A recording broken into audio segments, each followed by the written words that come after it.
Hello, मंचावरती उपस्थित आमच्या वहिनी अमृताताई फडणवीसजी, अजय कौल सर,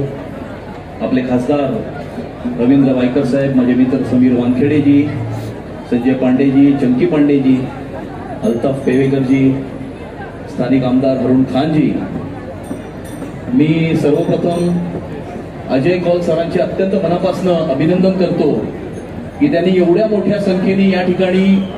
ड्रग्स अवेअरनेस करण्याकरता ज्या रॅलीचं आयोजन केलेलं आहे त्यासाठी त्यांचे अत्यंत मनापासून मी अभिनंदन करतो, त्यांना शुभेच्छा देतो। आणि मला आठवत आहे की ज्या वेळेला कोविडचा काळ होता आणि त्या कोविडच्या काळामध्ये अशाच प्रकारची रॅली अजय कौल सरने आयोजित केली होती आणि त्यावेळेला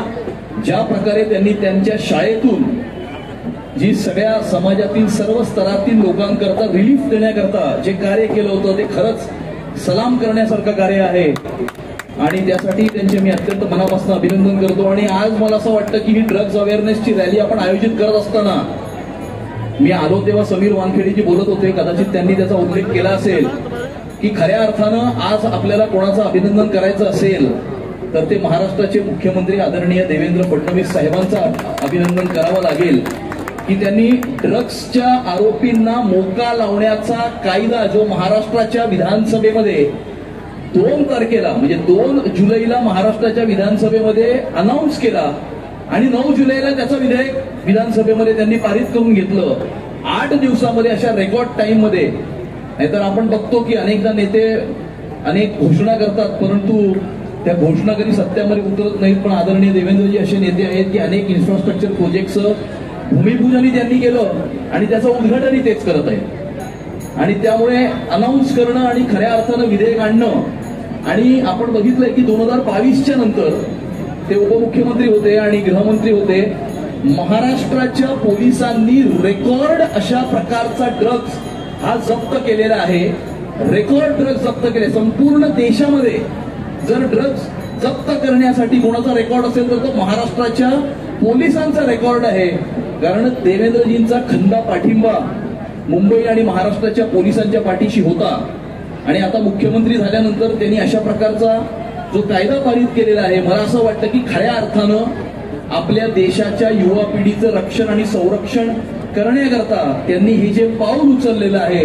ते मला असं वाटतं it is going to be a golden step, it is going to be a turning point in the fight against drugs. आणि अशा प्रकारे अजय कौल सरांसारखे जे समाजामध्ये काम करणारी व्यक्तिमत्व असतात ती अशा प्रकारची अवेअरनेस क्रिएट करून पण समाजामध्ये आपल्या युवकांमध्ये विशेष करून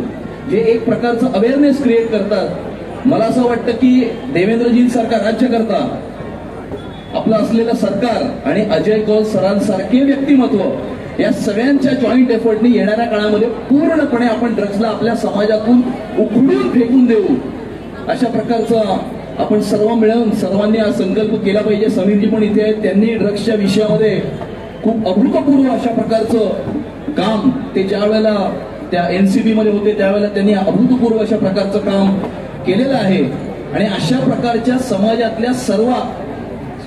पॉझिटिव्ह उपक्रमांकरता आमच्या वहिनी नेहमीच उपस्थित असतात, त्यांचंही आम्ही या परिसरामध्ये त्यांचंही स्वागत करतो, त्यांनाही शुभेच्छा देतो आणि आपल्या सर्वांचं पुन्हा एकदा स्वागत करून अजय कौल सरांना पुन्हा एकदा त्यांचं अभिनंदन करून इथेच थांबतो। जय हिंद, जय महाराष्ट्र, भारत माता की जय। धन्यवाद सर। यानंतर